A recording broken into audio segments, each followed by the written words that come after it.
اچھا جی، ایک عورت کی ذمہ داری، مضمون لکھا ہے منزہ در مکنون بدیعہ، کہاں ہے ساری؟ السلام علیکم حضور۔ اچھا، ایک عورت کی ذمہ داری۔ ہمارے پیارے نبی صلی اللہ علیہ وسلم کا ہمارے پر ایک بہت بڑا احسان ہے کہ مردوں کی تعلیم و تربیت کے ساتھ ساتھ آپ صلی اللہ علیہ وسلم نے عورتوں کی تعلیم و تربیت پر بھی بہت زور دیا۔ ازواج مطہرات اور صحابیات رضی اللہ عنہ حضرت صلی اللہ علیہ وسلم کی مجالس میں آپ صلی اللہ علیہ وسلم سے حسن معاشرت، حسن اخلاق اور علم دین سیکھتیں۔ وہ آپ صلی اللہ علیہ وسلم کی خدمت میں اپنی مجبوریاں، پریشانیاں اور مقدمات بیان کرتیں جن کا آپ صلی اللہ علیہ وسلم فیصلہ فرماتے۔ حضرت صلی اللہ علیہ وسلم عورتوں سے بیعت بھی لیا کرتے تھے۔ بیعت ان باتوں پر لیتے تھے کہ وہ اللہ کے سوا کسی کو شریک نہیں ٹھہرائیں گی، چوری نہیں کریں گی، برا کام نہیں کریں گی، اپنے بچوں کو قتل نہیں کریں گی، کسی پر بہتان نہیں لگائیں گی اور نیک کاموں میں حضرت صلی اللہ علیہ وسلم کے طریقے کی خلاف ورزی نہیں کریں گی۔ بیعت کے ان الفاظ کا ذکر سورۃ الممتحنہ آیت نمبر 13 میں آتا ہے۔ السلام علیکم حضور۔ حضور صلی اللہ علیہ وسلم نے جہاں عورتوں کی تعلیم و تربیت کی طرف خصوصی توجہ دلائی ہے، وہاں عورتوں کو ان کے گھریلو ذمہ داریوں کو بہترین طریقے سے پورا کرنے کی طرف بھی بہت زور دیا ہے۔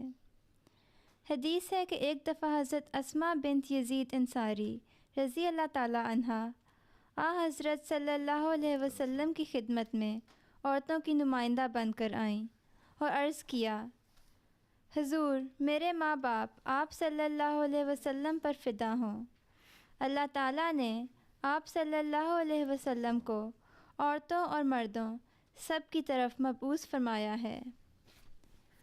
ہم عورتیں گھروں میں بند ہو کر رہ گئی ہیں اور مردوں کو یہ فضیلت اور موقع حاصل ہے کہ وہ نماز باجماعت، جمعہ اور دوسرے مواقع اجتماع میں شامل ہوتے ہیں، نماز جنازہ پڑھتے ہیں، حج کے بعد حج کرتے ہیں اور سب سے بڑھ کر اللہ کی راہ میں جہاد کرتے ہیں۔ اور جب آپ میں سے کوئی حج، عمرہ یا جہاد کی غرض سے جاتا ہے تو ہم عورتیں آپ کی اولاد اور آپ کے اموال کی حفاظت کرتی ہیں اور سود۔ حج کے بعد حج کرتے ہیں کیا مطلب ہوتا ہے؟ کنفیوز نہ ہو جانا ساری لڑکیاں، یعنی دوبارہ حج کرتے ہیں، ایک حج جتنا چاہیں حج کر سکتے ہیں۔ ہم عورتیں آپ کی اولاد اور آپ کے اموال کی حفاظت کرتی ہیں اور سوت کاٹ کر آپ کے کپڑے بنتی ہیں، آپ کے بچوں کی دیکھ بھال اور ان کی تعلیم و تربیت کی ذمہ داری بھی سنبھالے ہوئے ہیں۔ کیا مردوں کے ساتھ ہم ثواب میں برابر کی شریک ہو سکتی ہیں؟ جبکہ مرد اپنا فرض ادا کرتے ہیں اور ہم اپنی ذمہ داری نبھاتی ہیں۔ حضور صلی اللہ علیہ وسلم اسماء رضی اللہ تعالی عنہ کی یہ باتیں سن کر صحابہ کی طرف متوجہ ہوئے اور انہیں مخاطب کر کے فرمایا کہ اس عورت سے زیادہ عمدگی کے ساتھ کوئی عورت اپنے مسئلے اور کیش کو پیش کر سکتی ہے؟ صحابہ رضی اللہ عنہم نے عرض کیا کہ حضور ہمیں تو گمان بھی نہیں تھا کہ کوئی عورت اتنی عمدگی کے ساتھ اور اتنے اچھے پیرائے میں اپنا مقدمہ پیش کر سکتی ہے۔ پھر آپ صلی اللہ علیہ وسلم اسماء رضی اللہ عنہا کی طرف متوجہ ہوئے اور فرمایا، اے خاتون محترم، اچھی طرح سمجھ لو اور جن کی تم نمائندہ بن کر آئی ہو ان کو جا کر بتا دو کہ خاوند کے گھر کی عمدگی کے ساتھ دیکھ بھال کرنے والی اور اسے اچھی طرح سنبھالنے والی عورت کو وہی ثواب اور اجر ملے گا جو اس کے خاوند کو اپنی ذمہ داریاں ادا کرنے پر ملتا ہے۔ اسد الغابہ فی معرفت الصحابہ۔ السلام علیکم حضور۔ حضرت مسیح موعود علیہ الصلاۃ والسلام فرماتے ہیں کہ اگرچہ حضرت صلی اللہ علیہ وآلہ وسلم کی بیویوں سے بڑھ کر کوئی نہیں ہو سکتا، مگر تاہم آپ کی بیویاں سب کام کر لیا کرتی تھیں، جھاڑو بھی دے دیا کرتی تھیں اور ساتھ اس کے عبادت بھی کرتی تھیں، چنانچہ ایک بیوی نے اپنی حفاظت کے واسطے ایک رسہ لٹکا رکھا تھا کہ عبادت میں اونگ نہ آئے۔ عورتوں کے لیے ایک ٹکڑا عبادت کا خاوندوں کا حق ادا کرنا ہے اور ایک ٹکڑا عبادت کا خدا کا شکر بجا لانا ہے۔ ملفوظات جلد ششم صفحہ 536۔ ام المومنین حضرت خدیجہ رضی اللہ تعالیٰ عنہ نے گھریلو زندگی کو خوشگوار بنانے کے لیے جو شاندار نمونہ پیش کیا وہ آپ کی فراست کا منہ بولتا نشان ہے۔ ایک روایت میں ام المومنین حضرت عائشہ رضی اللہ تعالیٰ عنہ فرماتی ہیں کہ جتنا رشک مجھے خدیجہ رضی اللہ تعالیٰ عنہ پر تھا کسی بیوی پر نہ تھا۔ ایک دن رسول کریم صلی اللہ علیہ وآلہ وسلم نے ان کا ذکر کیا تو مجھے غیرت آئی اور میں نے کہا اب اللہ نے آپ صلی اللہ علیہ وآلہ وسلم کو ان سے بہتر بیوی دی ہے۔ یہ سن کر آپ غصہ ہوئے اور فرمایا نہیں، باخدا مجھے اس سے بہتر بیوی نہیں ملی۔ وہ ایمان لائیں جب سب لوگ کافر تھے، اس نے میری تصدیق کی جب سب نے مجھے جھٹلایا، اس نے میری مال سے مدد کی جب دوسروں نے محروم رکھا، اور اللہ نے مجھے اس سے اولاد دی۔ پھر اس بارے میں ام المومنین حضرت سیدہ نصرت جہاں بیگم رضی اللہ عنہا کا پاکیزہ نمونہ بھی ہمارے سامنے ہے۔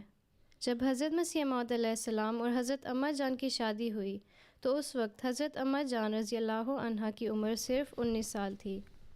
عمر کے اس فرق کے باوجود ہم دیکھتے ہیں کہ آپ رضی اللہ عنہا کی گھریلو زندگی ایک جنت کا نمونہ تھی۔ حضرت اماں جان رضی اللہ عنہا اور حضرت مسیح موعود علیہ السلام کی شادی 1884 میں ہوئی تھی اور اسی سال آپ نے مجدد ہونے کا دعویٰ کیا تھا۔ آپ رضی اللہ عنہا نے ساری عمر حضرت مسیح موعود علیہ السلام کا ہر طرح سے ساتھ نبھایا اور اس کے ساتھ ساتھ اپنی گھریلو ذمہ داریوں کو بھی خوب نبھایا۔ ایک واقعہ کا ذکر میں کروں گی جس سے حضرت اماں جان رضی اللہ عنہا کی طبیعت کا خاص رنگ بھی نظر آتا ہے کہ آپ رضی اللہ عنہا کو اپنی گھریلو ذمہ داریوں کا کتنا زیادہ احساس تھا، اور یہ کہ حضرت اماں جان رضی اللہ عنہا کو حضرت مسیح موعود علیہ السلام کی پسند ناپسند کا کتنا خیال تھا۔ آپ فرماتی تھیں کہ میں شروع میں شادی کے بعد دلی سے قادیان آئی تو مجھے پتہ چلا کہ حضرت مسیح موعود علیہ السلام کو گڑ کے میٹھے چاول کتنے پسند ہیں۔ آپ رضی اللہ عنہا فرماتی ہیں کہ میں نے بڑے اہتمام اور شوق سے میٹھے چاول پکانے کا انتظام کیا، تھوڑے سے چاول منگوائے اور اس میں 4 گنا گڑ ڈال دیا، سو وہ بالکل راب سی بن گئی۔ جب چاول چولہے سے اتار کر برتن میں ڈالے تو دیکھ کر سخت افسوس اور صدمہ ہوا کہ یہ تو خراب ہو گئے۔ ادھر کھانے کا وقت ہو گیا، میں حیران کہ اب میں کیا کروں۔ اتنے میں حضرت مسیح موعود علیہ السلام آ گئے۔ میرے چہرے کو دیکھا جو صدمے سے رونے والوں جیسا بنا ہوا تھا۔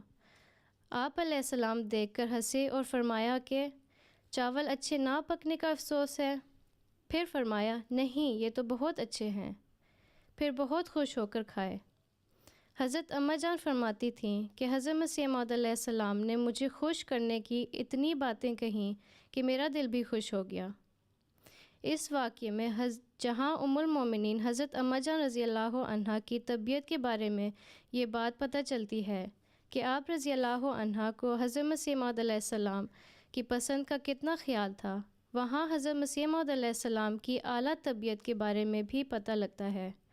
آپ علیہ السلام نے کوئی شور نہیں کیا اور نہ ہی ناراضگی کا اظہار فرمایا، بلکہ حضرت اماں جان رضی اللہ عنہا کی دلداری فرماتے رہے۔ کوئی اور ہوتا تو اٹھا کے یوں پھینکنی تھی، ہیں ناک منہ سارا ایک ہو جانا تھا عورت کا۔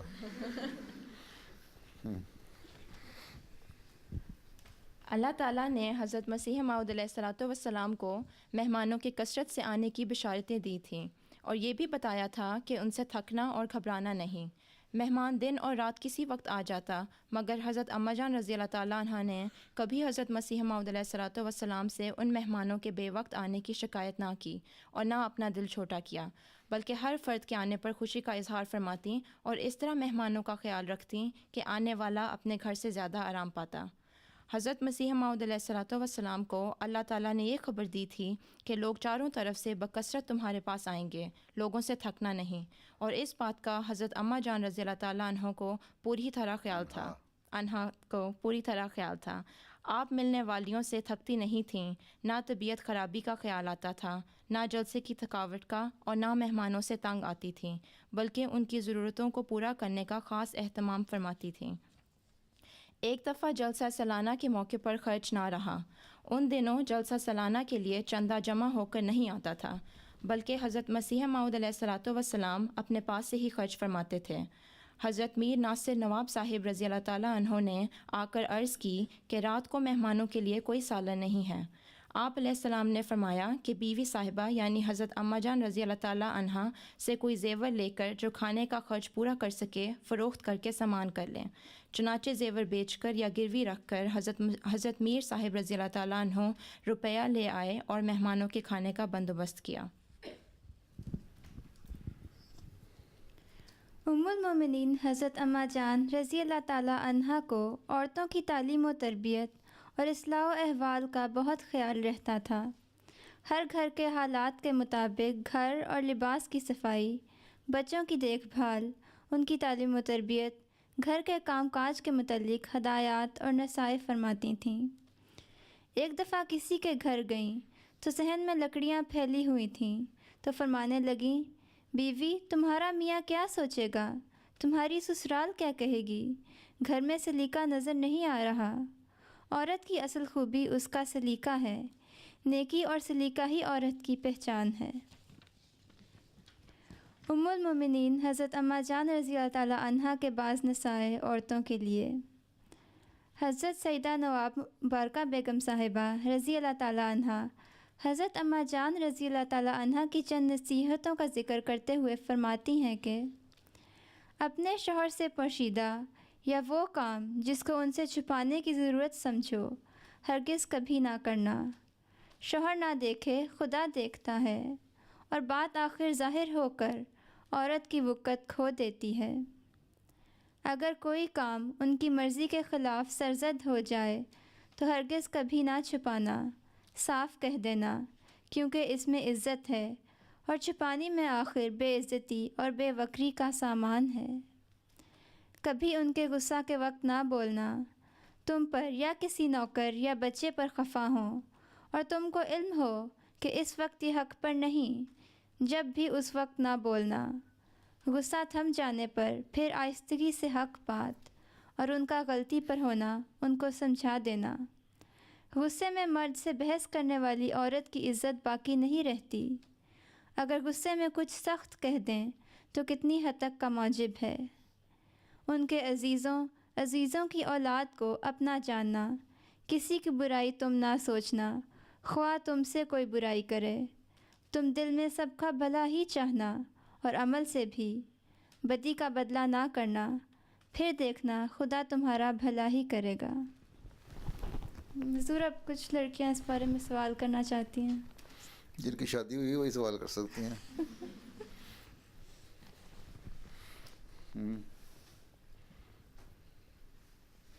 کیوں؟ السلام علیکم سر، میں نے سوال کرنا تھا کہ جو بات کہی کی تھی حضرت صلی اللہ علیہ وسلم کی بیویوں کے بارے میں کہ رسا لٹکا رکھا تھا تاکہ عبادت میں اونگ نہ آئے، اس کا مطلب کیا ہے؟ چھت کے ساتھ رسا باندھ دیا تھا نا، تو کھڑی نماز پڑھتی تھیں، تو نیند کی حالت ہو تو بعض دفعہ نیند آ جاتی ہے نا، تو رسے کو پکڑ لیتی تھیں، پھر آنکھ کھل جاتی تھی۔ بعض یہ بھی ہے کہ رسے سے باندھا ہوا جسم تک آئے تو جھٹکا لگ جائے، بازو باندھ دیا، ہاتھ باندھ دیا، جھٹکا لگے تو پتہ لگے آنکھ کھل جائے فوراً۔ ہاں